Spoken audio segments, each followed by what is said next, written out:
the U.S. will take over the Gaza Strip, and we will do a job with it, too. We'll own it. We have an opportunity to do something that could be phenomenal.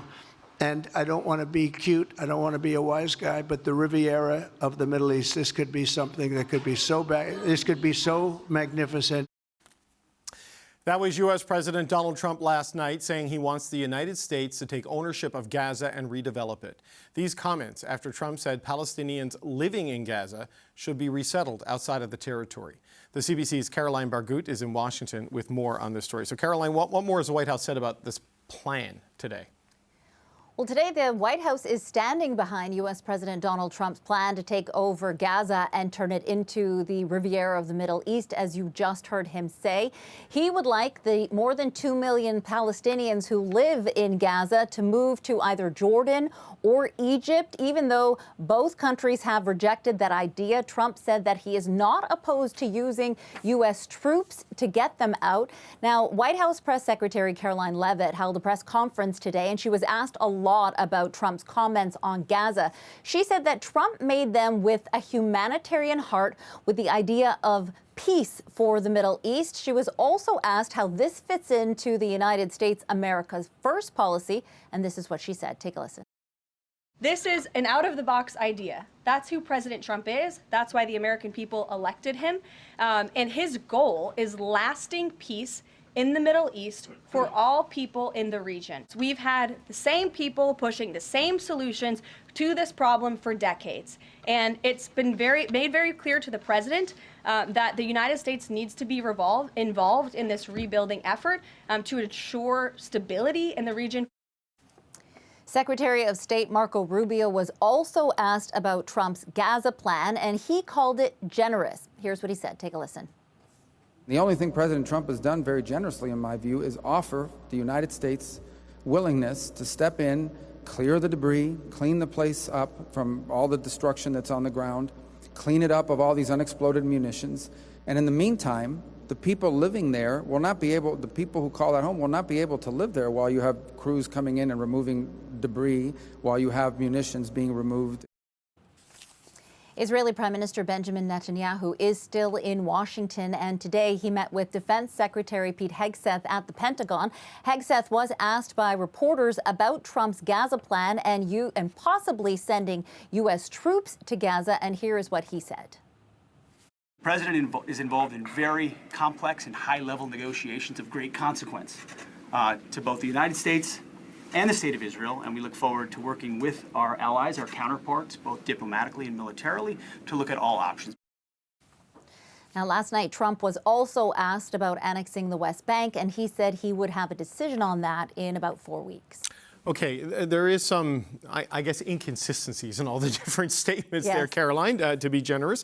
I wonder, what has some of the reaction been in the United States beyond the people who work directly for President Trump? Well, as you can imagine, the reaction was pretty mixed here in Washington. There are some Republicans who were standing behind Trump's idea to take over the Gaza Strip and turn it into the Riviera of the Middle East, as he liked to call it. One of those Republicans was House Speaker Mike Johnson. He was asked about it, and this is what he said. That area is so dangerous, and he's taking bold, decisive action to try to ensure the peace of that region. It's a bold move, certainly. Far bolder than what's been done before, but I think we've got to stand unequivocally in an unwavering manner, as the whip said, with Israel, our closest ally and friend in the Middle East. But not all Republicans were keen on the idea. In fact, both Republicans and Democrats spoke up today against the plan. Here's what they had to say. You can report that I was speechless. I'm speechless. That's insane. I can't think of a place on earth that would welcome American troops less and where any positive outcome is less likely. When Donald Trump sees a strip of land that's being wasted that way, he as a builder sees opportunity, and we appreciate his vision. But I think in terms of an occupying of Gaza, the only way we would ever, I think, if at all, want to do that would be at their invitation. Critics of Trump's plan have called it ethnic cleansing and colonialism. Now, some people don't actually believe that he's serious. There are some that say that this is just Trump's way of negotiating and trying to bring the temperature down in the Middle East. But there's also concern that his plan is going to inflame tensions in the region.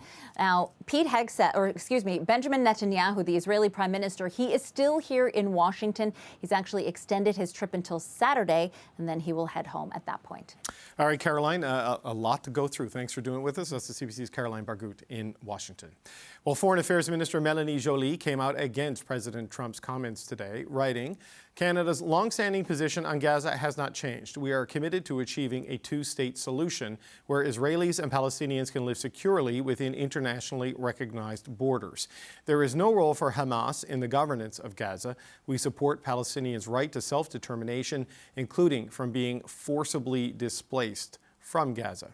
For more reaction to the president's proposal, I'm joined by Mona Abuamara, the chief representative of the Palestinian General Delegation to Canada. Mona Abuamara, it's good to see you again. Thank you for being here. Thank you for having me. The White House has said this was a generous offer from the president and just essentially a remediation, cleanup, and rebuilding proposal. Do you view it that way? Of course not. So had it been generosity, we wouldn't have had all of these buildings and these cities and villages and refugee camps demolished and annihilated by U.S. bombs, which now they want to clean up, ethnically cleanse, while ethnically cleansing the Palestinian people with that. He sounded very serious and clear as I was listening to the president last night, right? He was asked, I believe it was Caitlin Collins at CNN, he said, where do you expect the people there to go and who would live there when it's rebuilt? And he said, oh, the world would live there. It would be a great development. So they're walking it back today. But which do you believe? Do you believe the president maybe was not being serious, got too far ahead of himself? How do you parse it? Unfortunately, in my opinion, Trump and Netanyahu look at us from golden towers, and along with their bunch of other people and crowds, and they look at us with the illusion that they know what we want and they can control where and how we would like to live, while normalizing that oppression and thinking that you can sell and buy anything, including people. 2/3 of the homes and buildings in Gaza are either damaged or completely destroyed by the bombardments over the past year and a bit. I wonder what your thoughts are about what this does for this very delicate ceasefire process, because, Saudi Arabia, Jordan, Egypt have all rejected this. You've rejected this idea, but it comes at a time when things are delicate, right? To keep things going. What are your concerns there? So we know that the Arab world would not allow for such a thing to happen because we have experienced that before. We have been ethnically cleansed from our villages and from our cities, from our land stolen, and we will never allow for that to happen again. And so do the Arab countries think, especially Jordan and Egypt. And Israel would like to think that they don't want to take refugees or Palestinians there because they don't allow anyone who leaves to come back. But the actual issue is that Palestinian refugees are the only ones who are in the world who are not allowed to go back to their land. So we're not going to risk it, and Gazans will not risk it. So the president is right on one thing, that there is a significant rebuilding job that needs to happen in that territory. And there are issues with unexploded ordnance and other things that do need a level of remediation to make it safe again. So how do you see that proceeding, right? Because people want to be in their home, near their home, and on the land they call home, but there is the reality of a lack of shelter, lack of safety. How do you balance that in terms of the rebuilding and people being allowed to stay on the land that is theirs? Those are two separate things. Just talking about people allowed or not being allowed to stay on their land is outrageous, stunning, as you said it in the beginning. I think that this is, since the beginning of this aggression on Gaza, this has been premeditated. It has been a premeditated, accelerated ethnic cleansing, structural and the completion of the plan that has started in 1948. But the ceasefire was only achieved because the U.S. made promises to Netanyahu, and part of those promises were to allow his government to annex the West Bank and to push people out of Gaza. So the situation that we are here at is by a colonizer mindset that is thinking in a supremacist type of way, not seeing what those people mean or worth. Right. And the president did say he'd have a decision on the West Bank, his decision on the West Bank in about 4 weeks. And maybe I misphrased my last question. I don't mean allowed to stay, I mean able to stay while the rebuilding work and the remediation work is happening. Just on a practical sense, what needs to happen for the Gazans who, after being sort of penned into southern Gaza are now spreading out, but there's a lack of shelter there necessarily, and things need to be worked on and fixed. I mean, how do you practically see that proceeding? Yeah, so first of all, they shouldn't have allowed Israel to do so.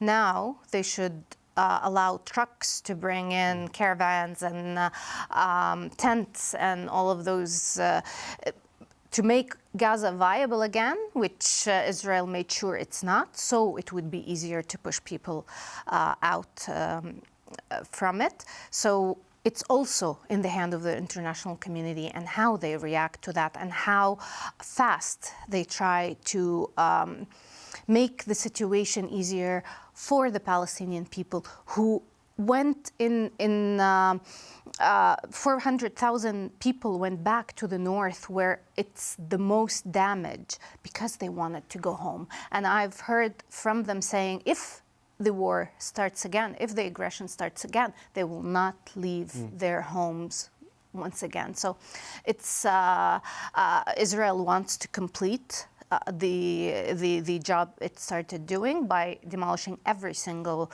home and building in Gaza.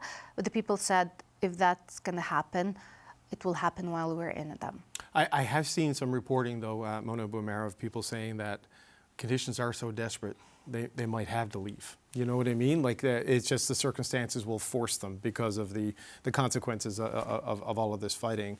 I mean, what are your concerns there in terms of just how many people out of sheer necessity might just choose to leave Gaza and try to go somewhere else? Out of sheer necessity, everybody would need to leave because of the non-viability of the situation in there. But how many would want to leave knowing that they can't come back? There's a difference.